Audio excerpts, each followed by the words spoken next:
யோவேல் எழுதின தீர்க்க தரிசன புஸ்தகம் 2ஆம் அதிகாரத்தினுடைய 19வது வசனத்தை எல்லாரும் சேர்ந்து நம்ம வாசிக்க போகிறோம். யோவேலின் தீர்க்க தரிசன புஸ்தகம் 2வது அதிகாரத்தினுடைய ஆமேன் ஸ்தோத்திரம் 19வது வசனத்தை எல்லாரும் சேர்ந்து நம்ம வாசிக்கலாமா? ஆமேன். கர்த்தர் மறுமொழி கொடுத்து தமது ஜனத்தை நோக்கி, இதோ நான் உங்களை இனி புற ஜாதிகளுக்குள்ளே நிந்தையாக வைக்காமல் உங்களுக்கு தானியத்தையும் திராட்சரசத்தையும் எண்ணெயையும் கொடுத்தேன், நீங்கள் அதனால் திருப்தியாவீர்கள். ஆமென். 17வது வசனத்திலிருந்து வாசிக்கலாமா?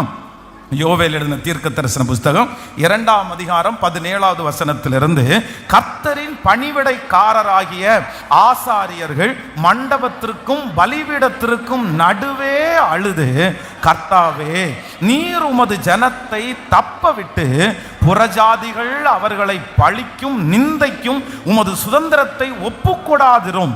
உங்கள் தேவன் எங்கே என்று புறஜாதிகளுக்குள்ளே சொல்லப்படுவானேன் என்பார்களாக. அப்பொழுது கர்த்தர் தமது தேசத்திற்காக வைராக்கியம் கொண்டு தமது ஜனத்தை கடாட்சிப்பார். கர்த்தர் மறுமொழி கொடுத்து தமது ஜனத்தை நோக்கி, இதோ நான் உங்களை இனி புற ஜாதிகளுக்குள்ளே நிந்தையாக வைக்காமல் உங்களுக்கு தானியத்தையும் திராட்சரசத்தையும் எண்ணெயும் கொடுத்தேன், நீங்கள் அதனால் திருப்தியாவீர்கள். ஹல்லேலூயா. ஆண்டவருடைய பிள்ளைகளே, இன்றைக்கு ஆண்டவர் இந்த வசனத்தின்படி நம்ம அனைவரோடும் கர்த்தர் பேசுகிறார். என்ன வார்த்தையை ஆண்டவர் தர்றார் அப்படின்னா, இனி நான் உங்களை புற ஜாதிகளுக்குள்ளே நிந்தையாய் வைக்காமல், நான் நம்புறேன் இந்த சத்தத்தை கேட்கிற அத்தனை பேருடைய தலையின் மேல் இருக்கிற நிந்தைகளை ஆண்டவர் இந்த வருடம் மாற்றுவேன் என்று கர்த்தர் வாக்கு கொடுக்கிறார். கர்த்தர் உங்களுக்கும் எனக்கும் நல்ல வார்த்தையை கொடுக்கிறார். உங்களை நிந்திக்கிறாங்களா? சொந்தக்காரர்கள் உங்களை நிந்திச்சாரா? இந்த காரியம் உங்களுக்கு இல்லைன்ற நிந்தை உங்கள் தலையின் மேல இருக்குதா? என் பிள்ளைக்கு ஒரு திருமணம் நடக்கல அதனால நிந்திக்கிறாங்க, குழந்தை பாக்கியம் இல்லை அதனால நிந்திக்கிறாங்க, என்னுடைய கடனின் நிமித்தமா என்னை நிந்திக்கிறாங்க, நான் நிறைய நிந்தையை சகிக்கிறேன். ஆனா கர்த்தர் கிருபையாய் வாக்கு கொடுக்கிறார், உங்களுடைய நிந்தைகளை இந்த வருடம் கர்த்தர் மாற்றுவேன் என்று கர்த்தர் வாக்கு கொடுக்கிறார். உங்களை கர்த்தர் சாட்சியினால் கர்த்தர் நிரப்புவாராக. எந்த காரியத்திற்காக உங்களை நிந்திக்கிறார்களோ அந்த காரியம் இந்த வருஷம் கர்த்தரால் உங்கள் கைகளுக்கு வந்து சேரும். ஆண்டவர் உங்களுடைய கைகளிலே அதை கொண்டு கொடுத்து அந்த நிந்தையை உன் தலையின் மேல் இல்லாதபடி புரட்டி போடுவேன் என்று கர்த்தர் வாக்கு கொடுக்கிறார். நம் தலையின் மேல் எந்த நிந்தையும் இருப்பதே இல்லை. அந்த வியாதிக்காரன் என்கிற அந்த நிந்தையை ஆண்டவர் மாற்ற போகிறார். இவன் கை பொத்தலான கை என்கிற அந்த நிந்தையை ஆண்டவர் மாற்ற போறாரு. இவன் எது தொட்டாலும் உருப்படாது அப்படின்னு சொன்ன அந்த நிந்தையை ஆண்டவர் மாற்ற போறாரு. இவன் எதுக்கும் பிரயோஜனம் இல்லாத ஒரு பர்சன் அப்படின்ற அந்த நிந்தையை ஆண்டவர் புரட்டி போடுவேன் என்று கர்த்தர் வாக்கு கொடுக்கிறார். உங்கள் பிள்ளைகள் மேல் இருக்கிற நிந்தை இந்த வருடம் மாறும் என்று நம்புறவங்க ஆமென். நல்ல கரங்களை தட்டி முழு பலத்தோடு தேங்க்யூ ஜீசஸ். என்னுடைய நிந்தையை மாற்றுகிற கர்த்தர், என்னுடைய நிந்தைகளை மாற்றுகிற கர்த்தர். அவர் நினைச்சார்னா என்னுடைய நிந்தை கிருபையாய் மாறும். ஹல்லேலூயா. ஆண்டவருடைய பிள்ளைகளே, இந்த யோவேல் எழுதின தீர்க்க தரிசன புஸ்தகத்திற்கு ஒரு பெரிய பின்னணி இருக்கிறது. அப்படின்னா இந்த யோவேல் எழுதின தீர்க்க தரிசன புஸ்தகம் ஒரு ரெக்கவர் பண்ற ஒரு புஸ்தகம் தான் இந்த யோவேல் புஸ்தகம். அப்படின்னா ரீஸ்டார்ட் அப்படின்ற ஒரு நேம் வைக்கலாம், ரெக்கவர் பண்ற அப்படின்னு வைக்கலாம். ஒரு மனுஷனை விழுந்து போனவனை இனி முடியவே முடியாதுன்னு சொல்ற ஒரு ஜனங்களை திரும்ப ரீஸ்டோர் பண்ற ஒரு புத்தகம் தான் இந்த யோவேல் புத்தகம். இந்த யோவேல் புத்தகத்தினுடைய பின்னணி என்ன அப்படின்னு சொன்னா, ஜனங்கள் கிட்டத்தட்ட இங்கே ஒரு 3-4 பிரச்சனைகளினாலே அவர்கள் சிக்கி இருக்கிறார். அப்படின்னா அதை வாசிக்கலாம், நம்ம வாசிச்சு கடந்து போகும். நீங்கள் 1ஆம் அதிகாரம் 11வது வசனத்தை வாசிக்கலாமா? யோவேல் என்ற புஸ்தகம் 1ஆம் அதிகாரம் 11வது வசனத்தை வாசிக்கும் போது, பயிரிடும் குடிகளே வெட்கப்படுங்கள், கோதுமையும் வார்கோதுமையும் இல்லாமற் போயிற்று, திராட்சை தோட்டக்காரரே அலறுங்கள், வயல்வெளியின் அறுப்பு அழிந்து போயிற்று. நல்லா கவனிச்சுக்குங்க. ஒரு நாட்டிற்கு ஒரு தேசத்திற்கு தேவையான ஒன்று என்னன்னா அறுப்பு. அப்படின்னா இந்த அறுப்பு தான் ரொம்ப முக்கியமான ஒன்று. ஆனா இந்த ஜனங்களுக்கு இப்ப என்ன இருக்கு அப்படின்னு சொன்னா, வேதம் சொல்லுகிறது அறுப்பு நின்று போயிற்று. அறுப்பு நின்று போயிட்டுனா என்ன வரும்? பஞ்சம் வரும். பஞ்சம் வரும்னா சாப்பாடு குறைவு வரும், ஜனங்கள் ரொம்ப கஷ்டப்படுவார்கள். அப்போ இந்த ஜனங்களுக்குள்ளே ஃபர்ஸ்ட் இருக்கிற இந்த யோவேல் தீர்க்க தரிசனத்திலே ஜனங்கள் என்ன நிலைமையில இருக்கிறாங்கன்னா, அவர்களுக்கு இப்ப சாப்பிடுறதுக்கு ஆகாரம் கூட இல்லாத அளவிற்கு அறுப்பு நின்று போயிட்டு. அப்படின்னா வருமானம் எதுவுமே வரல, செலவு அதிகமா இருக்குது, தேவை இருக்குது, சாப்பாட்டுக்கு அவங்களுக்கு கொடுக்க வேண்டியது இருக்குது, எல்லாம் இருந்தாலும் அவங்க கையில ஒண்ணுமே வர்றதில்லை, அறுவடை எதுவுமே இல்லை, பலன் எதுவுமே இல்லை. அவங்க விதைக்கிறாங்க, அவங்க உழைக்கிறாங்க, அவங்க பிரயாசப்படுறாங்க.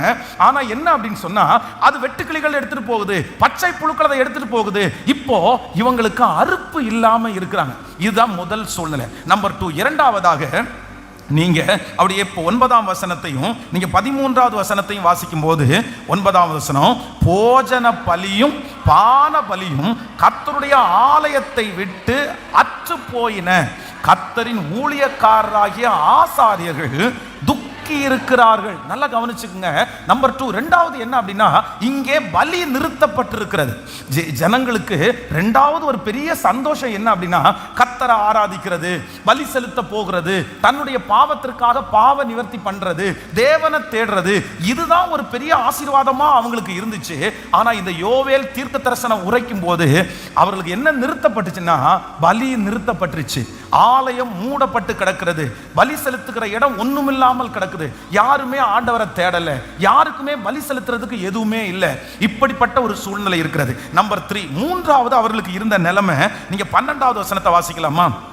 யோவேல் 1ஆம் அதிகாரம் 12வது வசனம், திராட்சை செடி வதங்கி அத்தி மரம் சாரமற்று போகிறது, மாதுளை பேரீச்சம் கிச்சிலி முதலான வெளியின் செடிகள் எல்லாம் வாடி போயின, சந்தோஷம் மனுப்புத்திரனை விட்டு ஒளிந்து போயிற்று. நல்லா கவனிச்சுக்குங்க. இது எல்லாமே ரொம்ப காஸ்ட்லியான செடி. ஒன்று, திராட்சை செடி வதங்கிருச்சு, அத்தி மரம் சாரமற்று போயிருச்சு, மாதுளை பேரீச்சம் கிச்சிலி. இப்போ நம்ம காஸ்ட்லியா வாங்கி சாப்பிடுகிற எல்லா ஃப்ரூட்ஸும் அவங்க குடியிருந்த இடத்துல என்னன்னா, அது அப்படியே கீழே விழுந்து கிடக்கும், அதை கீழே போனா பொறுக்கி சாப்பிடலாம். அவ்வளவு பெரிய செழிப்பு. அப்படின்னா நம்ம நாட்டில் வராதது, நம்முடைய ஊர்ல வராததெல்லாம் அவங்க ஊர்ல ரொம்ப ஈஸியா வரும். அப்படியே பொரிச்சு பொரிச்சு சாப்பிடலாம், ஃப்ரெஷ்ஷா சாப்பிடலாம். அவ்வளவு அதிகமாய் இந்த ஆப்பிள் எல்லாம் நம்ம கடையில் வாங்கி சாப்பிட்றோம் பாருங்களேன். ஆனா சுவிட்சர்லாந்து போய் பார்த்தீங்கன்னா, அங்க ஆப்பிள் எல்லாம் நம்ம கையை கொண்டு அப்படியே பறிச்சு அப்படியே மரத்திலிருந்தே சாப்பிடலாம். ஸோ அவ்வளோ நல்லா இருக்கும். அத்தனை காய்ச்சி கிடக்கும், அது நிறைய கீழே விழுந்து கிடக்கும். நிறைய பேர் அதை எடுத்து ஒதுக்கி குப்பை தொட்டியில போடுவாங்க. இங்க ஜனங்களுக்கு திராட்சை செடி வதங்கிருச்சு, இருக்கு, இப்போ வதங்கிருச்சு. அத்தி மரம் சாரம் இல்லாம போயிருச்சு, மாதுளை பேரீச்சம் கிச்சிலி எல்லாம் வாடி போனதுனால மனுப்புத்திரருக்குள்ளே என்ன இல்லைன்னா சந்தோஷமே இல்லை. நம்பர் 1 முதல்ல அறுவடை இல்லை. நம்பர் 2 ரெண்டாவது எது இல்லை? ரெண்டாவது பலி செலுத்தப்படல, ஆராதனை இல்லை. நம்பர் 3 மூணாவது ஜனங்களுக்குள்ளே சந்தோஷம் முற்றிலும் மாற்றி போயிட்டு. இப்படிப்பட்ட ஒரு சூழ்நிலையில தான் இப்ப என்ன நடக்குது அப்படின்னு சொன்னா, இப்ப நீங்க 9வது வசனத்தை வாசிங்களேன். 9வது வசனத்தை வாசிக்கலாம். ஆமென். போஜன பலியையும் 19வது வசனத்தை வாசிக்கலாம். கர்த்தர் உம்மை நோக்கி, ஜனத்தை நோக்கி, இதோ நான் உங்களை புறஜாதிகளுக்குள்ளே, நீங்கள் 18வது வசனத்தை கூட வாசிக்கலாமே, 17, 18 வாசிக்கலாம். கர்த்தரின் பணிவிடைக்காரராகிய ஆசாரியர்கள் மண்டபத்திற்கும் பலிபீடத்திற்கும் நடுவே அழுது, கர்த்தாவே நீர் உமது ஜனத்தை தப்ப விட்டு புறஜாதிகள் அவர்களை பழிக்கும் நிந்தைக்கும் உமது சுதந்திரத்தை ஒப்புக்கொடாதிரும், உங்கள் தேவன் எங்கே என்று புறஜாதிகளுக்குள்ளே சொல்லப்படுவானேன் என்பார்களாக. நல்லா கவனிச்சுக்குங்க. இந்த இடத்துல அவர்களுக்கு அறுப்பு காலம் இல்லை, அறுவடை போயிருச்சு, பலி செலுத்தப்படலை, சந்தோஷம் மனுப்புத்திரருக்குள்ளே முற்றிலுமாக எடுக்கப்பட்டு எல்லாரும் ரொம்ப ஸ்ட்ரெஸ்ஸா வாழ்றாங்க. ஏன் வாழ்றோன்னு நினைச்சு வாழ்றாங்க. அப்பதான் ஒரே ஒரு கூட்டம், யார் அப்படின்னா தேவனுடைய பணிவிடைக்காரராகிய ஆசாரியர்கள் மண்டபத்திற்கும் பலிபீடத்திற்கும், எங்கேயாமா மண்டபத்திற்கும் பலிபீடத்திற்கும். இந்த மண்டபத்திற்கும் பலிபீடத்திற்கும் அப்படின்னு சொன்னா அது ஒரு இடம், அப்படின்னா அது ஒரு கேப்னு வச்சுக்கோங்களேன். இங்கே மண்டபம் இருக்குன்னா இங்கே ஒரு பலிபீடம் இருக்குது. இந்த மண்டபத்திற்கும் பலிபீடத்திற்கும் இருக்கிற இடத்த என்ன சொல்லுவாங்க அப்படின்னா த மோஸ்ட் சீக்ரெட் பிளேஸ். அப்படின்னா யாருக்கும் தெரியாத, ஒளிந்து யாருமே கண்டுபிடிக்க முடியாத ஒரு இடம் தான். அப்படின்னா ஒருத்தர் மறைஞ்சு இருக்கணும்னா, ஒருத்தர் தெரியாம இருக்கணும்னா, ஒருத்தரை கண்டுபிடிக்காம இருக்கணும்னா இந்த மண்டபத்திற்கும் பலிபீடத்திற்கும் இடையிலே இருக்கிற அந்த இடத்துல வந்து இருந்தா யாருமே கண்டுபிடிக்க முடியாது. இப்போ அந்த ஆசாரியர்கள் என்ன பண்றாங்கன்னா, ரொம்ப கவலை அதிகமானதுனால இந்த தேசமெல்லாம் இப்படி கிடக்குது, ஆண்டவருடைய ஆலயம் எல்லாம் இப்படி பாழா கிடக்குது, அறுவடை எதுவுமே இல்லையே, கண்ணுக்கு முன்னாடி எல்லா பிள்ளைகளும் செத்துட்டு இருக்கிறாங்களே, என்ன பண்ணுவோம்னு நினைக்கும் போது இந்த ஆசாரியர்கள் என்ன பண்றாங்கன்னா, இந்த மண்டபத்திற்கும் பலிபீடத்திற்கும் சென்ட்ரல் அங்க நடுவில் போய் உட்கார்ந்து யாருக்கும் தெரியாம என்ன பண்ணினாங்களாமா, அழுதார்கள். ஆண்டவரே, எங்க தேசம் ஏன் இப்படி இருக்குது, எங்க பிள்ளைங்க ஏன் இப்படி இருக்கிறாங்க, எங்க வருமானங்கள் ஏன் இப்படி இருக்குது, எங்க சந்தோஷங்கள் ஏன் இன்னும் கொடுக்கப்படல. உடனே வேதம் சொல்கிறது, அடுத்த வசனம் 19, கர்த்தர் மறுமொழி கொடுத்து, கர்த்தர் மறுமொழி கொடுத்து, இதோ நான் உங்களை இனி புற ஜாதிகளுக்குள்ளே நிந்தையாய் வைக்காமல் உங்களுக்கு தானியத்தையும் திராட்சை ரசத்தையும் எண்ணெயும் கொடுத்து நீங்கள் அதனால் திருப்தி ஆவீர்கள் என்று கர்த்தர் வாக்கு கொடுக்கிறார். நான் நம்புகிறேன், அந்தரங்கத்தில் வடிக்கிற கண்ணீருக்கு பதில் கொடுக்கிற கர்த்தர், அந்தரங்கத்தில் ஜெபிக்கிற ஜெபத்திற்கு பதில் கொடுக்கிற கர்த்தர், நம்முடைய கண்ணீரை காண்கிற கர்த்தர். இந்த வறுமை என்னைக்கு வரைக்கும் நீடிச்சிருச்சு, இந்த சூழ்நிலை என்னைக்கு வரைக்கும் நீடிச்சிருச்சு அப்படின்னு சொன்னா, ஆசாரியர்கள் யாருக்கும் தெரியாம மறைஞ்சிருந்து கண்ணீரோடு ஜெபிக்கிற வரைக்கும் இந்த பிரச்சனை தொடர்ந்துருச்சு. ஆனா என்னைக்கு யாருக்கும் தெரியாம மறைவிடத்தில் ஜெபிக்க ஆரம்பிச்சார்களோ, கண்ணீரோடு ஜெபிக்க ஆரம்பிச்சார்களோ, அவர்களுடைய கண்களில் கண்ணீர் வந்த உடனே கர்த்தரிடத்திலிருந்து என்ன வந்துச்சுன்னா ஒரு பெரிய அற்புதம் வந்துச்சு. இன்றைக்கு இந்த சத்தத்தை கேட்டுக்கொண்டிருக்கிற ஒவ்வொரு பிள்ளைகளுக்கும் ஆண்டவர் வாக்கு கொடுக்கிறார், நீங்கள் மறைவிடத்தில் வடிக்கிற கண்ணீருக்கு இந்த ஆண்டு ஆண்டவர் உங்களுக்கு ஒரு பதிலை கர்த்தர் தரப்போகிறார். இதுவரைக்கும் நீங்க வடிச்ச கண்ணீருக்கு கர்த்தர் பதிலை தரப்போகிறார். உங்க பெட்ரூம்ல நீங்க வடிச்ச கண்ணீருக்கு இந்த ஆண்டு பதில் கொடுக்கிற ஒரு ஆண்டாய் மாற போகிறது. யாருக்கும் தெரியாம பல இடங்களிலே அப்படியே அழுது அழுது உங்க கண்ணீரை தொடச்சிங்கல்ல, யாரும் பார்க்க கூடாத இடங்களில் நீங்க அழுதீங்கல்ல, அந்த அழுகைய யார் மறந்தாலும் வேதம் சொல்லுகிறது, உங்களுடைய கண்ணீரை துருத்தியிலே வைத்திருக்கிற கர்த்தர், உங்க கண்ணீரை அற்பமாய் நினைக்காத கர்த்தர். உங்க கண்ணீர் நிறைய பேருக்கு விளையாட்டா இருக்கலாம், உங்க கண்ணீர் நிறைய பேருக்கு நக்கலாய் கிண்டலா இருக்கலாம், உங்க கண்ணீரை பார்த்து நிறைய பேர் கேலியா பேசலாம். ஆனா நான் நம்புறேன், நீங்க மனசு உடைஞ்சு உங்களுக்காக, உங்க பிள்ளைகளுக்காக, எதிர்காலத்திற்காக ஒரு துளி கண்ணீர் சிந்தினதை கூட ஆண்டவர் கணக்கிலே வைத்திருக்கிறார். கர்த்தர் இன்றைக்கு கிருபையாய் வாக்கு கொடுக்கிறார், நீ மறைவிடத்தில் வடிக்கிற கண்ணீர். ஆமென், தேங்க் யூ ஜீசஸ், ஆமென், ஹalleluya. அந்த ஆசாரியர்கள் மண்டபத்திற்கும் பலிபீடத்திற்கும் நடுவாக யாருக்கும் தெரியாமல் அழுத அந்த அழுகையை கர்த்தர் பார்த்து ஒரு மறுமொழி கொடுப்பார். ஆனால் இன்றைக்கு கர்த்தர் உங்களுக்கும் எனக்கும் வாக்கு கொடுக்கிறார், உன்னுடைய கண்ணீருக்கு நான் ஒரு பதிலை வைத்திருக்கிறேன். நீ மறைவிடத்தில் வடிக்கிற கண்ணீருக்கு ஒரு பதிலை நான் வைத்திருக்கிறேன். நிச்சயமாகவே அந்த கண்ணீருக்கு பதில் உண்டு. ஹல்லேலூயா. நம்முடைய ஆண்டவர் கண்ணீருக்கு பதில் கொடுக்கிறவர், கண்ணீருக்கு பதில் கொடுக்கிறவர். வேதம் சொல்லுகிறது, கண்ணீரோடு விதைக்கிறவன் கம்பீரத்தோடு அறுப்பான். அள்ளி தூவும் விதையை சுமந்து கொண்டு போகிறவர்கள் அழுது கொண்டு போகிறார்கள், ஆனால் தான் அறுக்கிற அரிக்கட்டுகளை சுமந்து கம்பீரத்தோடு சுமந்து வருகிறார்கள். இந்த வருடம் அரிக்கட்டுகளை சுமந்து வருகிற வருடம், இந்த வருடம் அறுவடையின் வருடம்.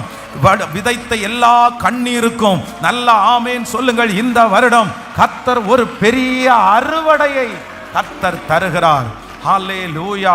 ஆண்டவர் கண்ணீருக்கு மட்டும் கர்த்தர் கர்த்தர் அமைதியா இருக்க மாட்டார்.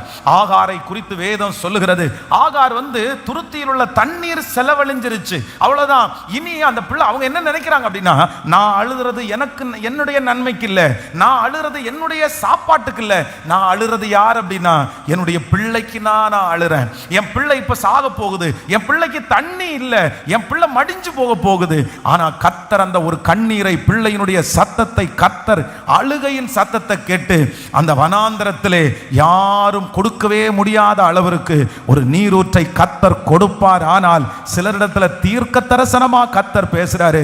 சிஸ்டர், நீங்க தனியா நிறைய அழுதுட்டீங்க சிஸ்டர், நீங்க முன்னாடி கண்ணை தொடச்சிட்டு நின்னாலும் அந்த மேனேஜருடைய திட்டுனால, வேலை செய்கிற இடத்துல இருக்கிற பழுவினால, குடும்பத்துல சொன்ன வார்த்தையினால தாங்க முடியாம நீங்க ஏங்கி ஏங்கி அழுதிங்க. நீங்க அழுதா உங்க மேல இரக்கம் பாராட்ட கூட ஒருவரும் இல்லை. ஆனா கர்த்தர் இன்னைக்கு உங்க கரத்தை பிடிச்சு ஸ்ட்ரைட்டா சொல்றாரு, உன் பிள்ளைக்காக அழுத அழுகையை நான் கேட்டேன், அந்த கண்ணீரை நான் பார்த்தேன், அந்த கண்ணீருக்கு கர்த்தர் பதிலை நிச்சயம் தருவார். உங்கள் பிள்ளைகளுக்கு வடித்த கண்ணீர் பலன் உண்டாகும். ஆமென். வாலிப தம்பிக்கும் தங்கச்சிக்கும் ரொம்ப அவசியமான ஒன்று என்னன்னா கண்ணீரின் ஜெபம். அதான் ஒரு பெரிய போதகர் ஒரு சின்ன போதகர் அவரிடத்துல போய் விசாரிக்கிறார், ஐயா, என்னுடைய ஊழியத்துக்கு நான் என்னென்னமோ செய்கிறேன், ஆனா ஊழியம் வளரல, நான் எவ்வளவோ மீட்டிங் நடத்துறேன், ஊழியம் வளரல, நான் ஃபாஸ்டிங் போட்டு பார்க்குறேன், ஊழியம் வளரல, இந்த ஊழியம் வளர்றதுக்கு என்ன பண்ணணும் அப்படின்னு கேட்கும்போது அந்த போதகர் சொன்னாராமா, ஒன்றும் இல்லை பிரதர், கடைசியா ஒரு டைம் நீங்க கண்ணீரில் ட்ரை பண்ணி பாருங்க, நீங்க அழுது ஜெபம் பண்ணுங்க, அழுது ஜனங்களுக்காக திறப்புல நில்லுங்க. அன்னையிலிருந்து அவர் ஒரு அழுது ஜெபிக்கிற ஒரு கிருபையை கர்த்தரிடத்துல கேட்டாராமா. ஜனங்களுக்காக அழுது அழுது ஜெபம் பண்ண ஆரம்பிச்சார். 3 வருடத்திற்குள்ளே அந்த திருச்சபையை கர்த்தர் ஒரு பெரிய திருச்சபையாய் வளர்த்தி அவருடைய கண்ணீருக்கு பதில் கொடுத்தார். என்னை கேட்கிற அன்பு சகோதரனே, சகோதரியே, வாலிப தம்பி தங்கச்சி, உனக்கு கண்டிப்பா என்ன வரணும் அப்படின்னா, நீ சினிமா பார்க்கும்போது இருக்கிற அந்த வடிகிற கண்ணீர் அல்ல, எமோஷனலான சில சீன் அந்த கண்ணீர் அல்ல. நீ என்ன பண்ணணும்னா மனம் உடைஞ்சு எங்க அழணும் அப்படின்னா கர்த்தரிடத்துல நீங்க அழணும், கர்த்தர் சமூகத்துல நீங்க ஜெபம் பண்ணணும். உங்க கண்ணீரினால வேதம் சொல்லுகிறது, ஒரு ஸ்திரீ கண்ணீரினால அவருடைய பாதத்தை முழுவதுமாய் நனைத்தாள். அப்பதான் ஆண்டவர் சொல்றாரு, இவர் ரொம்ப பெரிய காரியத்தை செஞ்சாப்பா, நான் நம்புறேன் உங்களை கர்த்தர் உலகம் போற்றுகிற அளவிற்கு கர்த்தர் கொண்டு நிறுத்த போகிறார். மொட்டை மாடியில நடந்து நடந்து கண்ணீரோட ஜெபம் பண்ணு. உன் எதிர்காலத்துக்காக கண்ணீரோட ஜெபம் பண்ணுங்க. உங்களுக்கு சில கிருபைக்காக கண்ணீரோட ஜெபம் பண்ணுங்க. அந்த நாலேஜுக்காக ஆண்டவரோட கண்ணீரோட ஜெபம் பண்ணுங்க. கர்த்தர் உங்க கண்ணீரின் ஜெபத்தை நிச்சயமாய் ஒரு நாளும் தள்ளுகிற தேவன் அல்ல. இன்றைக்கு கர்த்தர் தெளிவாய் வாக்கு கொடுக்கிறார். பல ஆண்டுகளாக மறைந்திருந்து ஜெபிக்கிற ஜெபத்திற்கு, தெரியாமல் வடிக்கிற கண்ணீருக்கு இந்த ஆண்டு பதில் கொடுக்கிற ஆண்டு.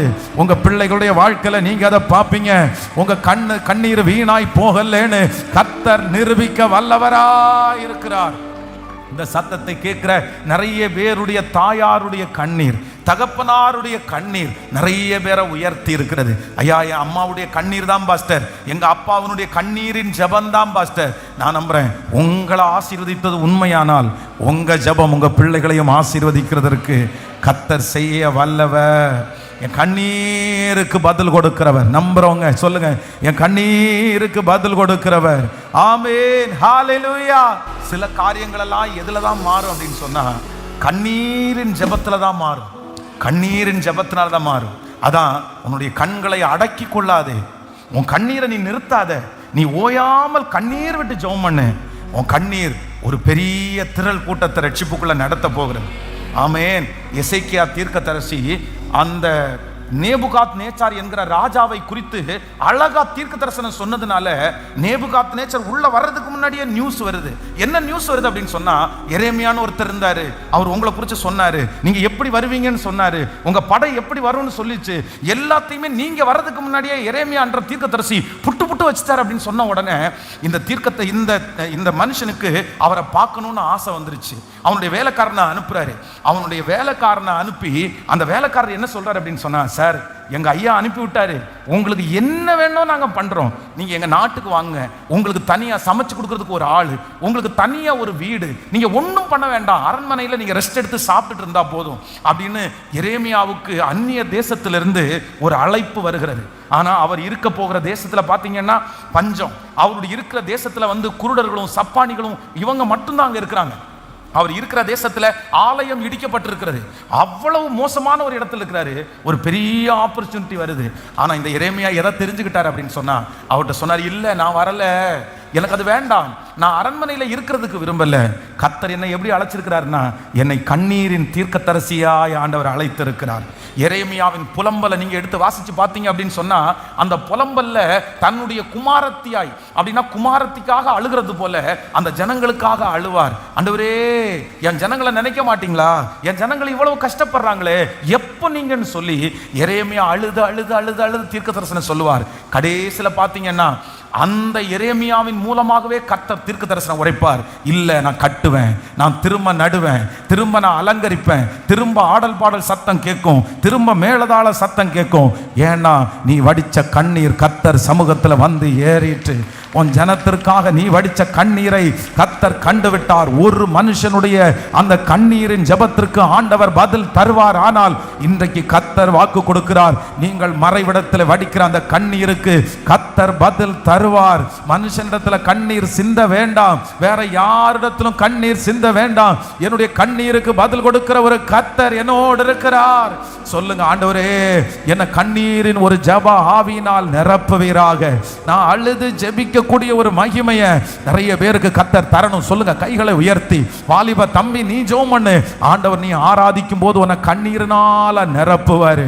ஆமென். உன்னுடைய கண்ணீர் ஒரு பெரிய மகிமையை கொண்டு வரும். நீ அழுதழுது கர்த்தரை ஆராதிப்ப, நீ அழுதழுது கர்த்தரை பிரசங்கம் பண்ணுவ, நீ அழுதழுது கர்த்தருக்கு மகிமையை செலுத்துவாய். அப்பொழுது உன்னுடைய ஜெபம் கேட்கப்படும், உனக்கு கர்த்தர் இறங்குவார், உன் கண்ணீருக்கு பதில் உண்டே. ஹல்லேலூயா, ஹல்லேலூயா. நான் கூட இன்னைக்கு உண்மையிலே அப்படிதான் சொல்லுவேன். சோ இந்த 3 பேரை கொண்ட திருச்சபை இன்றைக்கு ஆண்டவர் வளர்த்திருக்கிறார் அப்படின்னு சொன்னா, நான் ஊழியம் செய்த எல்லா வீட்டுக்கு மேலேயும், நான் பிரேயர் நடத்தின எல்லா வீட்டுக்கு மேலேயும் அந்த மொட்டை மாடியில் போய் கேட்டா அந்த மொட்டை மாடி கண்டிப்பா கண்ணீரை சொல்லும். இந்த கோயம்புத்தூர் பட்டணத்தில் இருக்கிற பல இடங்களிலே என்னுடைய கண்ணீர் சிந்தப்பட்டிருக்கிறது. தெருவில் நடந்து போகும்போது அழுது அந்த கண்ணீர் சிந்தப்பட்டிருக்கிறது. பலிபீடத்தில் நிறைய அழுது நான் ஜெபம் பண்ணியிருக்கிறேன். இன்னைக்கு வரைக்கும் பிரேயர் அப்படின்னு ஒன்று உட்கார்ந்துட்டேன்னா ஒரு துள்ளி கண்ணீர் வடிக்காம அந்த பிரேயரை விட்டு நான் எழும்பினதே இல்லை. இன்னைக்கு அன்னைக்கு என்னை நம்புங்க ஆண்டவரேன்னு அழுதேன். அன்னைக்கு என்னை கொண்டு ஏதாவது செய்ய முடியுமா ஆண்டவரே அப்படின்னு அழுதேன். ஆனா இன்னைக்கு ஆண்டவரே ஒரு குப்பையும் தூசியுமான என்னை கொண்டு இவ்வளவு செய்கிறீரே அப்படின்னு நான் அழுறேன். அப்போ அந்த கண்ணீரின் அபிஷேகம் உங்களை எட்டாத உயரத்திற்கு கொண்டு போகும். வாலிப தம்பி நீ அழு, கர்த்தருடைய கோபம் சின்னம் கடந்து போகும் மட்டும் நீங்கள் அழுங்கள். தேவனுடைய அந்த சாபம், அந்த சத்துருடைய பிரச்சனை அகன்று போகிற வரைக்கும் ஆமே நீங்கள் அழுங்கள். என் தேவன் கண்ணீரை பார்த்து கர்த்தர் ஒரு நாளும் கர்த்தர் விலகி போக மாட்டார். கண்ணீருக்கு பதில் கொடுக்கிற கர்த்தர். இன்றைக்கு சேலம் பகுதியில் மலையில ஒரு ஊழியக்காரர் ஊழியம் செய்கிறார். அங்கே இருக்கிற மலைவாழ் மக்கள் கொஞ்சம் பேர் தான் இருக்கிறாங்க. அந்த மக்களுக்கு படிப்பறிவு எதுவும் இல்லை. அந்த மக்களுக்கு கீழே இருந்து, மலைக்கு கீழே இருந்து தன்னுடைய தலையில அந்த அரிசி, கவர்மெண்ட்ல கொடுக்குற அரிசி எல்லாத்தையும் சுமந்துட்டு போய் அங்க போய் அவர்களுக்கு சாப்பாடு கொடுத்து அவங்களுக்கு ஊழியம் செய்கிறார். சோர்ந்து போகாம பல கிலோமீட்டர் நடந்து போறாரு. அவர் எப்படி இந்த தரிசனம் அப்படின்னு கேட்டா, நான் பைபிள் காலேஜ் படிக்கும்போது அவர் ஈவினிங் பைபிள் காலேஜ் படிச்சாரு. அப்போ அவருடைய சாட்சி அவர் சொன்னார், ஆச்சரியமா இருந்துச்சு. பயங்கரமான ஒரு ரவுடி. அப்படின்னா தன்னுடைய ஃப்ரெண்ட்ஸோடு சேர்ந்து கஞ்சா குடிச்சு எல்லா போதை பொருட்களும் அதிகமா பயன்படுத்துறவர். கஞ்சா குடிச்சு அவங்க அம்மா அடிக்கிறது, அந்த ஊர்ல ரவுடித்தனம் பண்றது. இவங்க அம்மா அங்க சர்ச்சுக்கு போறதுனால அந்த சர்ச்சு பாஸ்டர் கெட்ட வார்த்தையில திட்டுறாரு. அந்த ஆராதனை நடந்துட்டு இருக்க வாசல்ல போய் அவங்க அம்மா அவனுடைய பேரை சொல்லி கூப்பிட்டு முதல்ல சவராக்கி போடு, அதுக்கப்புறம் இவங்கிட்ட உட்காரு அப்படின்னு சொல்லி திட்டி அவங்க அம்மாவை கூட்டிட்டு போனவர். ஆராதனை நடந்துட்டு இருக்கும்போது வீட்டுக்கு மேல ஒரு ஹாரனை கட்டி சத்தம் போட்டு டிஸ்டர்ப் பண்ணவர். ஆனா இந்த அம்மா தவறாம போய் ஆண்டவருடைய ஆலயத்துல தன்னுடைய பிள்ளைக்காக அழுது அழுது அழுதல் இருப்பாரு. திடீர்னு ஒரு நாள் வெளியில ஃப்ரெண்ட்ஸோட சேர்ந்து கஞ்சா குடிச்சிட்டு ஒரு டீ கடையில் டீ சாப்பிடும் போது கை கால் ரெண்டுமே இழுத்துருச்சு. நடந்த சம்பவம். கை கால் இழுத்த உடனே அவனும் அந்த பெஞ்சில் படுக்க வச்சுட்டு ஃப்ரெண்ட்ஸ் எல்லாம் போயிட்டாங்க. ஒரு பொணத்தை போல அந்த அம்மா அந்த பையனை வீட்டில் தூக்கிட்டு போட்டாங்க.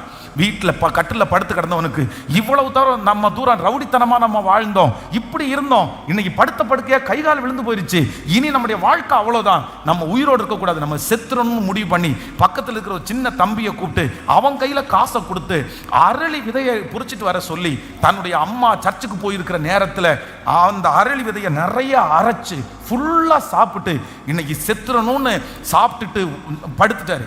படுத்து கொஞ்ச நேரம் 1 மணி நேரமாயும் சாகல, 2 மணி நேரமாயும் சாகல. இவருக்கு என்னடா நம்ம சாகல அப்படின்னு சொல்லி திரும்பி ஒரு சத்தம் கேட்க ஆரம்பிச்சிருச்சு. ஜெபம் ஆண்டவர் வந்து அவரோட பேச ஆரம்பிச்சார். அந்த ரூம்ல ஒரு பிரகாசம் வர ஆரம்பிச்சு அப்படியே அந்த கை கால் விளங்காத ஒரு முழங்கால் போட ஆரம்பிச்சாரு. அழுது அழுது அழுது பாவத்தெல்லாம் ஒப்பு கொடுக்க ஆரம்பிச்சாரு. அந்த தாயார் ஆலயத்தில் இருந்து தன்னுடைய மகனுக்காய் கண்ணீரோட ஜெபிக்கிறாங்க. அந்த தாயார் ஆலயத்தை விட்டு முடிச்சிட்டு வரும்போது ஒரு அதிர்ச்சி காத்திருக்குது. தன்னுடைய பிள்ளை முழங்கால நின்று இயேசுவேன்னு ஜெபம் பண்றாங்க. ஸோ அன்னைக்கு அந்த பிள்ளை ஊழியத்துக்காக ஒப்பு கொடுத்தார். ஒப்பு கொடுத்து பைபிள் காலேஜில் படித்தார். படித்து முடிச்சுட்டு இன்னைக்கு சேலத்தில் ஒரு மிஷனரியாய் கர்த்தருடைய ஊழியத்தை கர்த்தர் செய்கிறார். அந்த தாயாருடைய கண்ணீர் வீணா போகலை. உங்கள் கணவனுக்காக வடிக்கிற கண்ணீர் வீணா போகாது, பிள்ளைக்காக வடிக்கிற கண்ணீர் வீணா போகாது, அந்த பிஸ்னஸுக்காக வடிக்கிற கண்ணீர் வீணா போகாது, பரிசுத்தத்திற்காக வடிக்கிற கண்ணீர் வீணா போகாது. காரணம், நான் ஆராதிக்கிற தேவன் அவர் கண்ணீரை காண்கிற தேவன். அவர் என் கண்ணீருக்கு பதில் கொடுக்கிற கர்த்தர். ஹல்லேலூயா. இந்த யோவேல் எழுதின தீர்க்கதரிசன புஸ்தகத்தில் அப்படி இருந்த ஒரு டீமை ஆண்டவர் எப்படி மாத்தினார்னு கடைசியில் சொல்றேன். ஒரு 2 பேரை தேவன் வந்து கண்ணீருக்கு பதில் கொடுத்த ஒரு 2 பேரை உங்களுக்கு சொல்லிட்டு கடைசியா வந்து இந்த யோவேல் தீர்க்கதரிசனம் இப்படி ஆரம்பிக்குதா அப்படின்னா, வெறுமையிலையும் அறுவடை இல்லாம ஜனங்களுக்குள்ளே சந்தோஷம் போய் ஆராதனை போய் ஆரம்பிச்ச இந்த பட்டணத்தில் இவங்க மறைவிடத்தில் வடிச்சு கண்ணீர் விட்டு அழுக அந்த ஊரையே வித்தியாசமா மாத்திருச்சு. ஹல்லேலூயா. கண்ணீரை காண்கிறவர். எத்தனை பேருக்கு அந்த அபிஷேகம் வேணும்னு கேட்குறீங்க? நான் நம்புறேன் அந்த கடனை கர்த்தர் மாற்றுவார். கண்ணீரோட ஜெபம் பண்ணுங்க, கண்ணீரோட ஜெபம் பண்ணுங்க. உங்க கண்ணீரை நீங்க நிறுத்தவே வேண்டாம். அவர் இரக்கம் செய்கிற வரைக்கும் உங்க பிள்ளைகளுக்காக அழுது ஜெபம் பண்ணுங்க. நான் நம்புறேன் உங்க பிள்ளைங்க கண்டிப்பா நல்லா இருப்பாங்க. கர்த்தர் அவர்களை ஆபத்துக்குள்ள விட மாட்டார். கர்த்தர் அவர்களை மீட்டு கொண்டு வருவார். எத்தனையோ பேருடைய மனம் திரும்புதல் கண்ணீர்ல தான் இருக்கிறது. உங்க பிள்ளைக்காக வடிக்கிற கண்ணீருக்கு நிச்சயம் பதில் உண்டு. ஆமென். ஹல்லேலூயா. ஆமென். பல வருஷமா இருக்கிற பிரச்சனைகளுக்கு, பல வருஷமா இருக்கிற சூழ்நிலைக்கு எப்ப முடிவு வரும் தெரியுமா? சில கண்ணீர் வந்து சில கண்ணீரை விட்டுட்டு ஆண்டவர் அந்த பக்கமும் இந்த பக்கம் என்ன பண்ண மாட்டாரு, கர்த்தர் நகர மாட்டாரு. அழுததை பார்த்துட்டோன்னு வச்சுக்கோங்களேன், அழுததை பார்த்துட்டோன்னு வச்சானே கர்த்தருடைய மனசு என்ன பண்ணும்? சத்தமா சொல்லுங்க. ஆண்டவருடைய மனசு இறங்கிருங்க. ஆண்டவருடைய மனசு இறங்குங்க. நம்முடைய அழுகைக்கு வந்து யாருடைய மனசு இறங்குதோ இல்லையோ, யாருடைய மனசு இறங்கும்? கர்த்தருடைய மனசு இறங்கும். நீங்க அழுது ஜெபம் பண்ணி பாருங்க. நீங்க அழுது ஜெபம் பண்ணி பாருங்க. இங்க இந்த சத்தத்தை கேட்கிறேன், உங்கள்கிட்ட கேட்கிறேன்.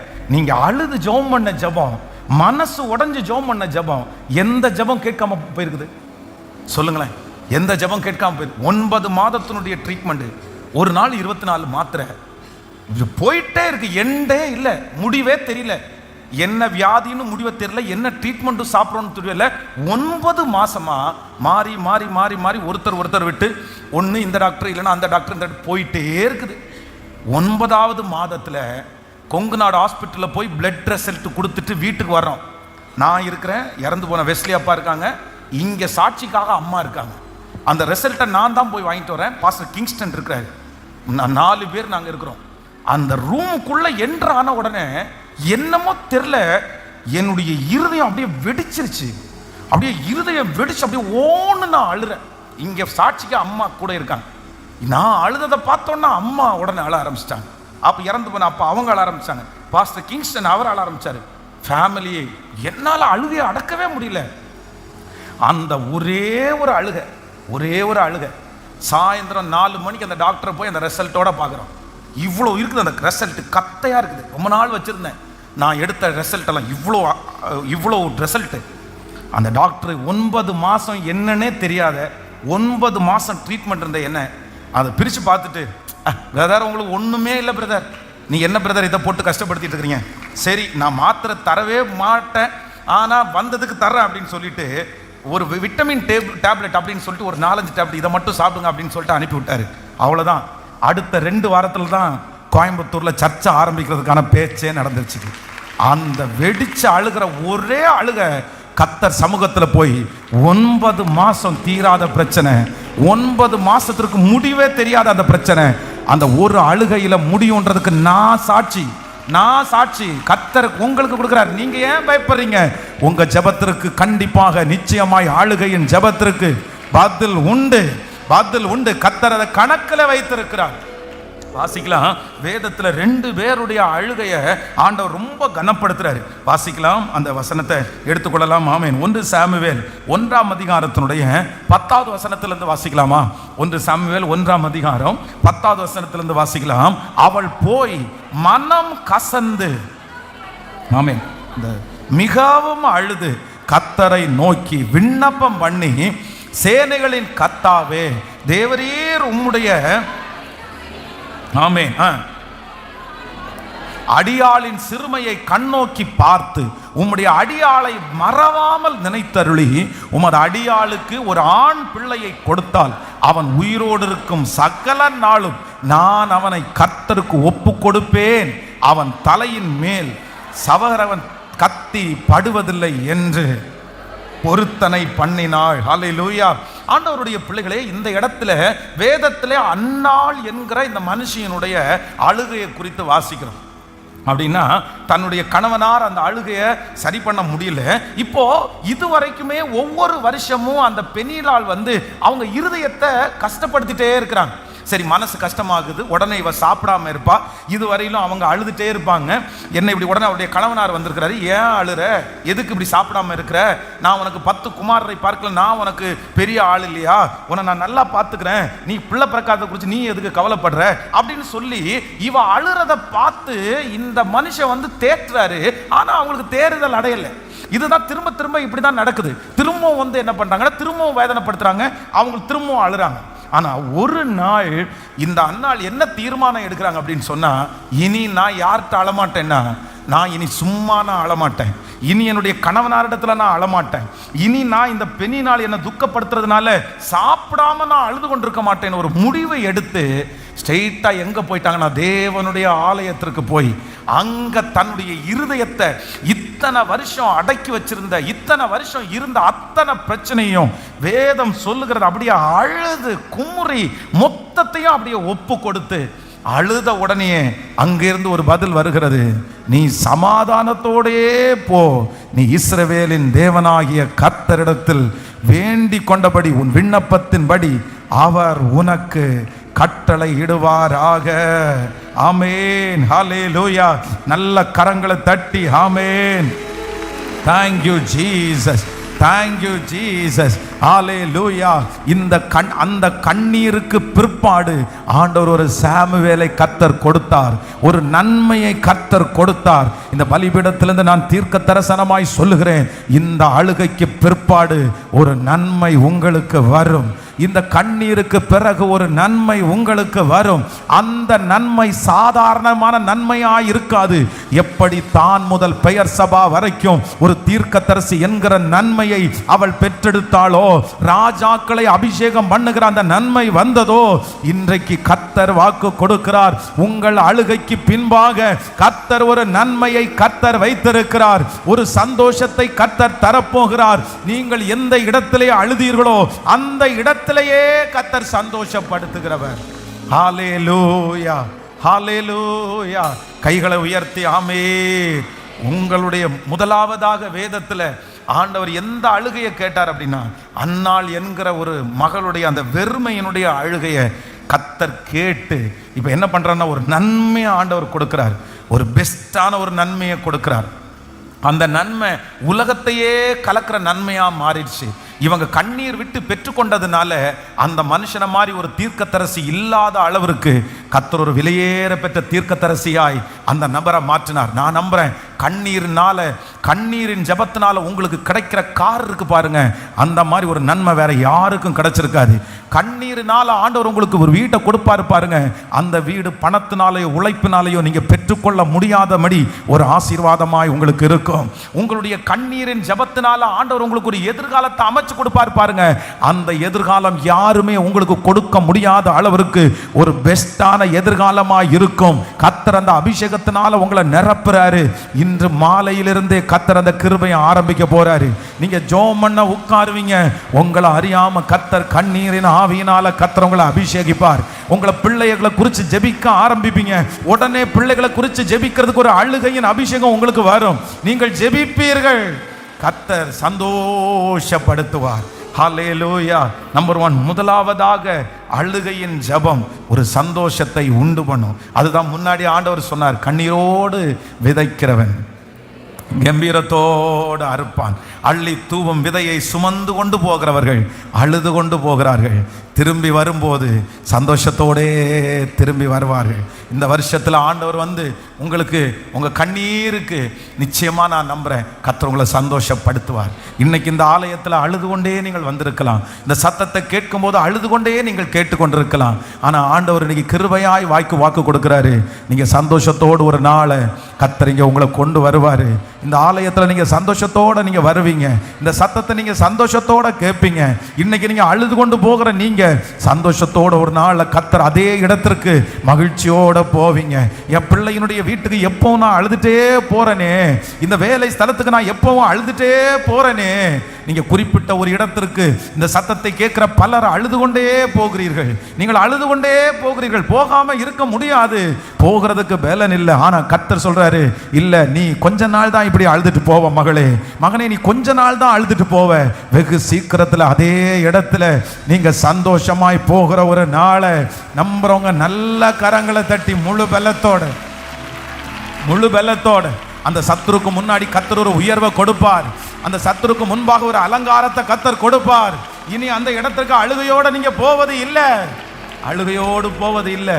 என் அழுகையை ஆனந்த களிப்பாய் மாற்றுகிற ஒரு தேவன் என்னோடு இருக்கிறார். நம்பர் 2, இரண்டாவதாக வேதத்தில் ஆண்டவர் ஒரு அழுகைக்கு ஆண்டவர் பதில் கொடுக்கிற பாருங்க. வாசிக்கலாமா? 2 ராஜாக்கள் 20ஆம் அதிகாரத்தினுடைய 2வது வசனத்தை வாசிக்கலாமா? ஆமென். 2ஆம் அதிகாரம் 20ஆம் அதிகாரம் 2வது வசனத்தை வாசிக்கலாம். அப்பொழுது எசேக்கியா தன் முகத்தை சுவர்புறமாய் திருப்பி கொண்டு கர்த்தரை நோக்கி, கர்த்தாவே, நான் உமக்கு முன்பாக மன உத்தமமாய் நடந்து உமது பார்வைக்கு நலமானதை செய்தேன் என்பதை நினைத்தருளும் என்று விண்ணப்பம் பண்ணினான். எசேக்கியா மிகவும் அழுதான். ஏசாயா பாதி முற்றத்தை விட்டு அப்புறம் போகிறதற்கு முன்னே கர்த்தருடைய வார்த்தை அவனுக்கு உண்டாகி அவர் சொன்னது, நீ திரும்பி போய் என் ஜனத்தின் அதிபதியாகிய எசேக்கியாவை நோக்கி, உன் தகப்பனாகிய தாவீதின் தேவனாய் இருக்கிற கர்த்தர் சொல்லுகிறதாவது என்னவென்றால், உன் விண்ணப்பத்தை கேட்டேன், உன் கண்ணீரை கண்டேன், இதோ நான் உன்னை குணமாக்குவேன். 3ஆம் நாளிலே 3 daysல நீ கர்த்தருடைய ஆலயத்திற்கு போவாய். ஹல்லேலூயா. ஆமென். எசேக்கியாவுக்கு ஆண்டவர் காரியத்தை ஒழுங்குபடுத்த பண்ணிட்டாரு. இந்த வார்த்தை மனுஷனுடைய வார்த்தை அல்ல, கர்த்தருடைய வார்த்தை. ஆண்டவர் அவனுக்காக டைமை ஃபிக்ஸ் பண்ணிட்டாரு. ஆண்டவருடைய மனசுல அந்த காரியத்தை செஞ்சுட்டாரு. இதுதான் அவனுக்கு நடக்க போகுது. இந்த காரியத்தின்படி உனக்கு இது கொடுக்க முடியாது, உன்னுடைய அந்த பீரியட் முடிஞ்சிருச்சு, உனக்கு இந்த காரியம் முடிஞ்சு. இது பரலோகத்திலிருந்து கொண்டு வரப்பட்ட ரூல், இது பரலோகத்திலிருந்து அனுப்பிவிடப்பட்ட கர்த்தருடைய வார்த்தை. ஆனா இந்த எசேக்கியா என்ன பண்றாரு அப்படின்னு சொன்னா, அவருக்கு இதை கேட்டுட்டு அமைதியா இருக்க முடியல. அண்ணா வேதம் சொல்லுகிறது, ஆபிரகாம் சாராய் இஸ்மவேல் மோசமானவன், இஸ்மவேல் அவனுடைய கை எல்லாருக்கும் விரோதமா இருக்கும் அப்படின்னு சொல்லும் போது ஆகாரை குறித்து வேதம் சொல்லுது, ஆகார் அந்த பிள்ளைக்காக பெரிய எடுத்து ஜெபம் பண்ணவே இல்லை. இந்த மாதிரி தீமையான செய்தியை கேட்டும் அமைதியா இருந்த எத்தனையோ பேர் மத்தியில இந்த எசேக்கியா தீர்க்கதரிசி, நீரே ஆனாலும் எனக்கு விரோதமாய் ஒரு காரியத்தை இப்படி நடக்கும் நீ சொன்னாலும், என்னுடைய தவறின் நிமித்தமாய் இந்த காரியம் நடக்கிறதற்கு, இந்த ஆபத்து நடப்பதற்கு நான் பாத்திரம் தான், இந்த இழப்பு எனக்கு வர்றதுக்கு நான் தான் காரணம். ஆனாலும் சுவர்புறமாய் திரும்பி ஒரு ராஜா, ஒரு கிங், வேதம் சொல்லுகிறது சுவர்புறமாய் திரும்பி அவன் என்ன பண்ணா அப்படின்னா, எசேக்கியா தன் முகத்தை சுவர்புறமாய் திருப்பி கர்த்தரை நோக்கி, அதுல கடைசியில முடியும் போது என்ன சொல்லணும்னா, மிகவும் அழுதான். எப்படி அழுதானாமா? சத்தமா சொல்லுங்க, எப்படி அழுதானாமா? மிகவும். ஒரு ஆண் மகன் அது ஒரு கிங் அழுதா எப்படி இருக்கும்? யாராவது இறந்து போனாங்கன்னு அழுதா கூட பரவாயில்ல, பிரச்சனையை பார்த்த உடனே அப்படியே மிகவும் சத்தமிட்டு வீம்பி வீம்பி அழுதாருன்னா எவ்வளவு தூரம் அவருடைய மனசு உடஞ்சிருக்கும். ஆனா இப்ப ஆண்டவர் தீர்க்கதரிசி பாதி முற்றத்துல, அங்க இருந்து ரொம்ப தூரம் தான், அது போறதுக்கு முன்னாடி ஸ்டாப் பண்ணி, போப்பா திரும்பி போ. என்ன ஆண்டவரே பண்றீங்க? நீங்க தான் சொல்லி அனுப்புறீங்க. அவன் என்ன நினைப்பான்? நீ போப்பா, நீ போ, நீ திரும்பி போய் என் ஜனத்தின் அதிபதியாகிய எசேக்கியாவை நோக்கி, உன் தகப்பனாகிய தேவனாகிய கர்த்தர் சொல்லுகிறது என்னவென்றால், உன் விண்ணப்பத்தை கேட்டே, உன் கண்ணீரை கண்டே, நான் உன்னை குணமாக்குவேன்.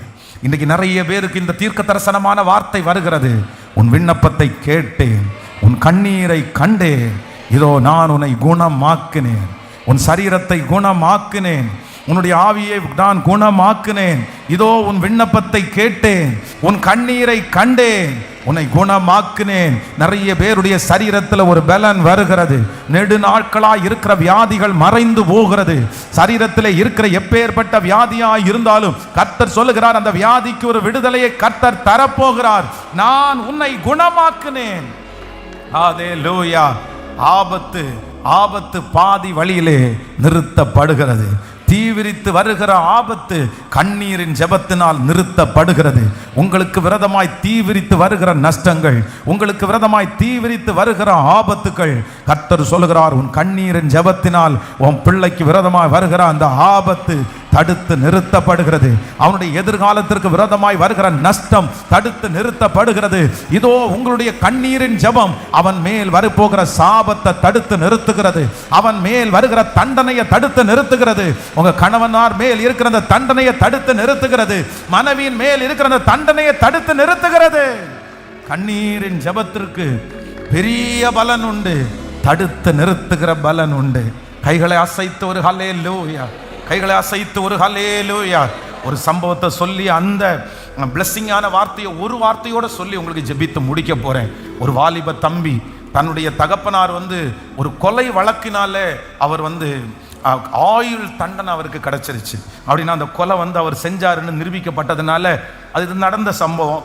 ஆயுள் தண்டனை விதிக்கப்பட்டு தன்னுடைய தகப்பனார் எங்க போயிட்டாருன்னா ஜெயிலுக்கு போயிட்டாரு. தன்னுடைய தகப்பனார் ஜெயிலுக்கு போயிட்டாரு. தன்னுடைய அம்மா செத்துட்டாங்க, அம்மா இறந்துட்டாங்க. அந்த அம்மாவும் இல்லை அப்பாவும் இல்லாத உடனே தாத்தா கொண்டு போய் அந்த பிள்ளையை கொண்டு போய் ஒரு ஹாஸ்டல்ல சேர்த்து விட்டாங்க. அங்க ஹாஸ்டல்ல இருக்கிற நிறைய பிள்ளைகளுக்கு அம்மா அப்பா இல்லாத பிள்ளைகளா இருந்ததுனால இவனும் சேர்ந்து அவர்களோட வளர்ந்து இப்ப பெரிய பையனாயிட்டான். இப்ப எத்தனை வயசு ஆயிடுச்சுன்னா 25 வயசு 26 வயசு. இப்ப 26 வயசு வரைக்கும் தன்னுடைய தகப்பனார் இல்லாதது, தன்னுடைய தாயார் இல்லாதது கொஞ்சம் மனசு வருத்தமா இருந்தாலுமே அவருக்கு ரொம்ப பெரிய விஷயமா இல்லை. சரி ஓகே, நம்ம ஏதாவது ஒன்று வளர்த்துனாங்க, நம்ம முன்னேறலான்னு வந்துட்டாரு. ஆனா அந்த 26 வயசு வரும்போது திருமண காரியம் வந்துருச்சு. இப்ப திருமணத்திற்கு என்ன பண்ணி பொண்ணு கேட்கறதுன்னு தெரியல. பொண்ணு வீட்டுக்காரங்க என்ன கேட்பாங்க? உங்க அப்பா என்ன பண்ணினாரு, உங்க அப்பா யாரு? உங்க அப்பா ஜெயில ஆயுள் கைதி அப்படின்னு சொன்னா அவனுக்கு எப்படி பொண்ணு கொடுக்க முடியும்? அவ்வளவுதான், அது கிடைக்காது. அது ஒரு பெரிய பிரச்சனையா மாறிடும். உங்க அம்மா என்னாச்சு அப்படின்னு கேட்டா, எங்க அம்மா இந்த மாதிரி இறந்து போயிட்டாங்க அப்படின்ற அந்த ஸ்டோரியும் ரொம்ப வித்தியாசமான ஒரு ஸ்டோரி. எதையுமே சொல்ல முடியாது. இவனுக்கு கல்யாணம் எப்படி நடக்க போகிற என்கிற கான்ஃபிடென்டே இல்லை. எப்படி பொண்ணு வீட்டில் சொல்லுவோம்? யார் நம்மளை நம்புவாங்க? ஒருவேளை அப்பா கோபக்காரனுடனே அந்த கோபம் உனக்குள்ளேயும் இருக்கும். நீ என்ன அப்படி என்னென்னமோ யோசிக்க தோணும் இல்லை? அப்படிப்பட்ட ஒரு சூழ்நிலை. ஒரு நாள் யாருமே இல்லாத இதே போல ஒரு கிரவுண்டில் அப்படியே நின்று தன்னுடைய கண்களை வானத்துக்கு நேராய் பார்த்து, ஆண்டவரே எனக்கு அம்மா இல்லை, எனக்கு அப்பா இல்லை, என்னுடைய பின்னணி எல்லாம் சொன்னால் யாருமே பொண்ணு கூட தரமாட்டாங்க, எனக்கு திருமணம் ஆகுமா என்கிற நம்பிக்கை எனக்கு இல்லை. ஆனால் எனக்கு அப்பாவா இதுவரைக்கும் இருந்தது நீங்கள் தான், என் அம்மாவா இதுவரைக்கும் இருந்தது நீங்கள் தான். அந்த ஹாஸ்டலில் படிக்கும்போது ஹாஸ்டலுக்கு மேலே 3வது மாடிக்கு மேலே போய் நின்று நமக்கு தான் யாரும் இல்லையே குதிச்சிடலாமே அப்படின்னு தோணுமாமா. ஆனால் யாரோ ஒருத்தர் அந்த இடத்துல அப்படி தட்டி நீ போய் உட்கார் அப்படின்னு சொல்றது மாதிரி இருக்கும். அந்த மாதிரி நிறைய டைம் நான் காப்பாற்றப்பட்டேன். இந்த மாதிரி என்ன நீங்க காப்பாற்றி கொண்டு வந்திருக்கிறீங்க.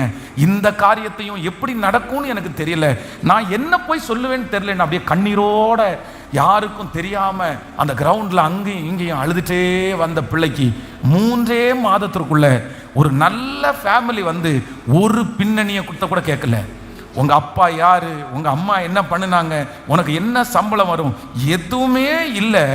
ஆண்டவர் உங்களுக்கு என் பொண்ணை கொடுக்க சொன்னாரு, ஆண்டவர் கொடுக்க சொன்னாருன்னா நல்லா தான் இருக்கும்னு சொல்லி அந்த திருமணம் ஆச்சரியமாய் நீ அறியாததும் உனக்கு எட்டாததுமான பெரிய காரியம். வாலிப தம்பி, வாலிப தங்கச்சி, உனக்கு ரொம்ப அன்பா சொல்றேன், நீ கண்ணீர்ல முயற்சி எடுத்து பாருப்பா, நீ கண்ணீர்ல முயற்சி எடுத்து பாருப்பா, நீ வேற எங்கேயோ அழ வேண்டாம்ப்பா. உன்னுடைய காரியத்திற்கு ஒரு முடிவு வரும், உன்னுடைய பிரச்சனைக்கு ஒரு முடிவு வரும். கர்த்தர் மாற்ற வல்லவர். உன் கண்ணீரை பார்த்துட்டு அவர் அமைதியா இருக்க மாட்டாரு. எப்பேற்பட்ட பிரச்சனையா இருக்கலாம், எப்பேற்பட்ட சூழ்நிலையா இருக்கலாம், நான் நம்புறேன் ஜெபத்தை கேட்கிறவர் அவர், பதில் கொடுக்கிறவர் அவர், கண்ணீரை அவர் காண்கிற தேவன். உன் கண்ணீர் உன்னை பல மடங்கு உன்னை உயர்த்த போகுது. உன்னுடைய கண்ணீர் உன் குடும்பத்தின் மேல இருக்கிற சாபத்தை உன்னை விட்டு எடுத்து போட போகுது. உன் கண்ணீரின் ஜெபம் உன் தடையை அப்படியே உடைக்க போகுது. உன் கண்ணீரின் ஜெபம் ஒரு குழந்தை பாக்கியத்தை உனக்கு தரப்போகிறது. உன்னுடைய கண்ணீரின் ஜெபம் உன்னை அடுத்த லெவலுக்கு கொண்டு போக போகிறது. கர்த்தர் அந்த கிருபையை, நீ கண்ணீர் விட்டு அழு என் ஜனமே, நீ அமைதியாயிராதே, உன் கண்ணீர் பெருகட்டும், நீ கண்ணீர் விட்டு அழு, நான் உன்னை மேன்மைப்படுத்த போகிறேன். ஹல்லேலூயா. அவர் எருசலேமை ஸ்திரப்படுத்த போகிறார். ஆண்டவர் உங்களை ஸ்திரப்படுத்த போறாரு. கண்ணீர் கண்ணீர் கண்ணீரின் ஜெபம் எத்தனை பேருக்கு வேணும் அப்படின்னு நினைக்கிறீங்க?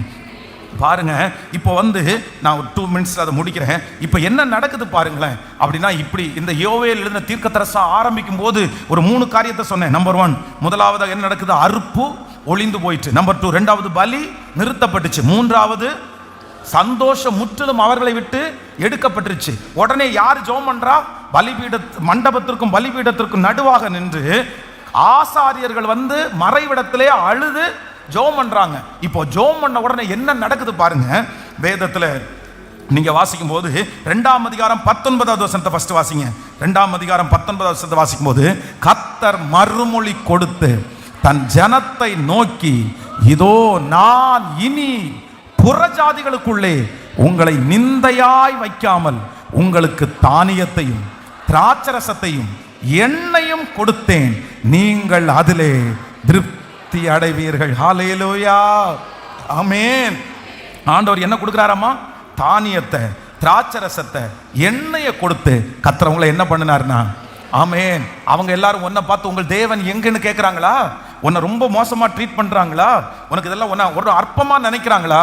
நான் இனி புற ஜாதிகளுக்குள்ளே உன்னை நிந்தையாய் வைக்காமல், சொந்தக்காரங்களுக்கு முன்னாடி நிந்தையாய் வைக்காமல், கூட இருக்கிறவங்களுக்கு முன்பாக நிந்தையாய் வைக்காமல், உன்னுடைய ஆசாரியருடைய கண்ணீரை நான் பார்த்ததுனால தானியத்தை கொடுப்பேன், திராட்சரசத்தை கொடுப்பேன், எண்ணெயை கொடுப்பேன். நீ அதனால துக்கமா இருக்கிற நீ திருப்தியாய் மாறுவாய்.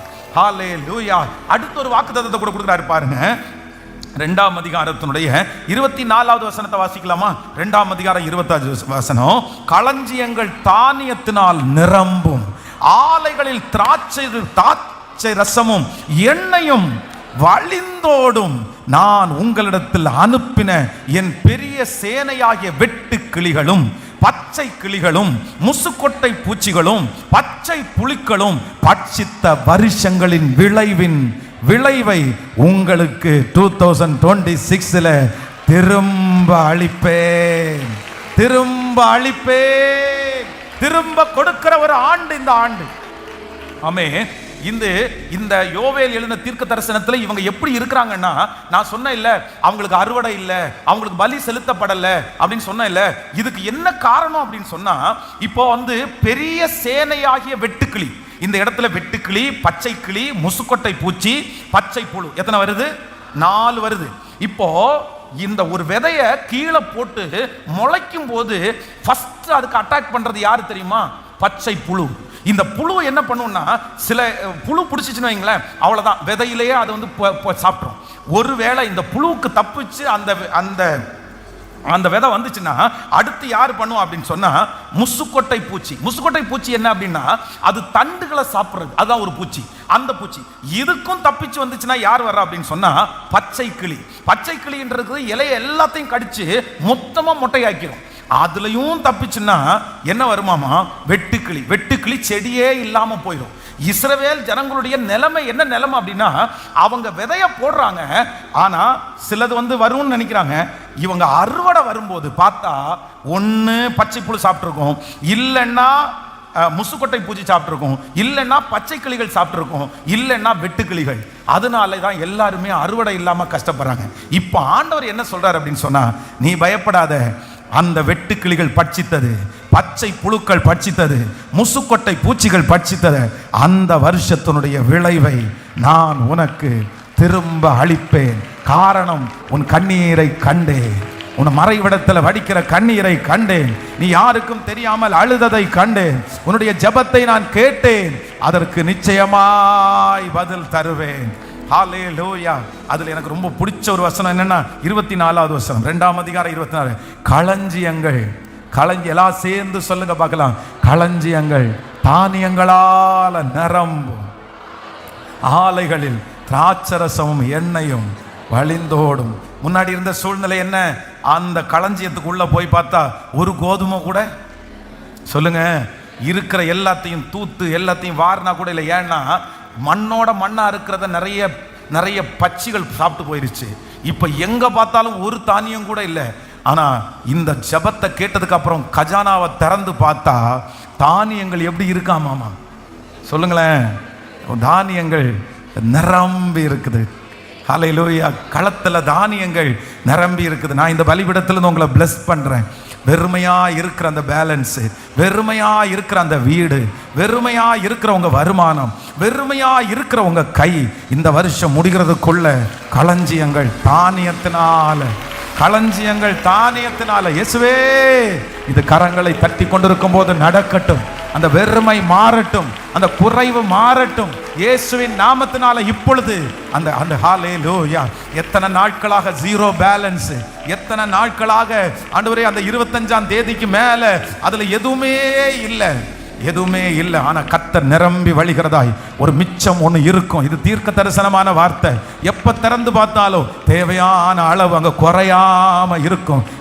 எடுக்க வந்து கொண்டே இருந்தது போல நீங்களும் எடுக்க வந்து கொண்டே இருக்கட்டும். நீங்க ஊற்ற அது நிரம்பி வழிந்து கொண்டே இருக்கட்டும். ஹல்லேலூயா. களஞ்சியங்கள் தானியத்தினால நிரம்புது. இப்போ சந்தோஷம் வருதா? திரும்பி அறுவடை வந்துச்சா? திரும்பி ஃபர்ஸ்ட் அறுவடை வரல, இப்போ அறுவடை ஆரம்பிச்சிருச்சு. அறுவடை ஆரம்பிச்ச உடனே ஜனங்கள் என்ன செலுத்த ஆரம்பிச்சாங்கன்னா பலி செலுத்த ஆரம்பிச்சாங்க. பலி செலுத்த ஆரம்பிச்ச உடனே நன்மையும் கிருபையும் அவர்களை தொடர்ந்து கொண்டே இருக்கிறது. சந்தோஷமும் மகிழ்ச்சியும். ஹல்லேலூயா. அதுல அடுத்தது ஆலைகளில் திராட்சை ரசமும் எண்ணெயும். எப்படியாமா வழிந்தோடுனா என்ன? எப்ப வழியும்? குடத்துல எப்ப தண்ணி வழியும்? அடுப்புல இருக்கிற சாம்பார் எப்ப வழியும்? வீட்டில் இருக்கிற பானை பொங்க எப்படி வழியும்? அப்படியே நிறைஞ்சதுக்கு அப்புறம் ஃபர்ஸ்ட் எல்லாம் ஆலைக்குள்ள போகும்போது என்ன பண்ணியிருப்பாங்கன்னா தொட்டு நக்கிறது கூட இல்லைப்பா, அந்த அளவுக்கு ட்ரை. ஒரு திராட்சை பழத்தை கூட உள்ள விட்டு பிழிஞ்செடுக்க முடியல, அந்த அளவுக்கு ட்ரைனஸ். ஆனா இப்போ கர்த்தர் அந்த மறைவிடத்துல ஆலயத்திற்கும் அந்த இடையில அழுத அந்த ஜெபத்தை கர்த்தர் காரியங்களை மாற்றி இப்போ ஆலைக்குள்ள போய் பார்த்தா, நீ கொஞ்சம் குறைச்சு போடுங்கடா, திராட்சரசம் என்ன பண்ணுது? அதுக்கு ஒரு வாய்க்கால் ஒன்று இருக்கும் பாருங்க, அந்த வாய்க்கால்களில் ஓவர்ஃப்ளோ ஆகுது. நான் அப்படியே என் கண்ணு முன்னாடி இந்த தரிசனத்தில் இப்போ உங்களுக்கு வாழ்க்கை வெறுமையாய் எதுவுமே இல்லை, விரக்தியா இருக்கு. ரொம்ப நாளாச்சு அதை பயன்படுத்தி ரொம்ப ட்ரையா இருக்குது. ஆனா கர்த்தர் வெகு சீக்கிரத்தில் உங்களுடைய ஆலைகளில் அப்படியே திராட்சரசத்தை அனுப்புறது மட்டும் இல்லை, அதுக்கு ஏற்றது மட்டுமல்ல, வழிந்தோடுகிற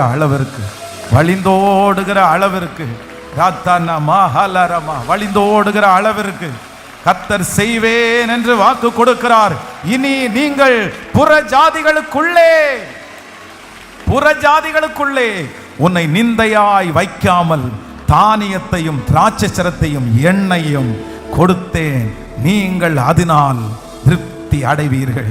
எளிமையில் நிற்கலாமா? யோவேல் எழுதின தீர்க்க தரிசன புத்தகம் என்று சொன்னாலே உங்களுக்கு அப்படியே ஞாபகம் வரணும். ஒரு ட்ரைனஸ், ஒரு செழிப்பு, ஒரு அவமானம், ஒரு பதில். ஹல்லேலூயா. ஒரு கண்ணீரின் ஜெபம் மொத்த பிரச்சனைக்கும் தீர்வு. ஒரு மறைவிடத்தில் வடிக்கிற கண்ணீர் மொத்த சூழ்நிலைக்கும் ஒரு தீர்வு. ஹல்லேலூயா. என் தேவன் கண்ணீரை காண்கிற தேவன், என் தேவன் கண்ணீருக்கு பதில் கொடுக்கிற தேவன். ஹல்லேலூயா.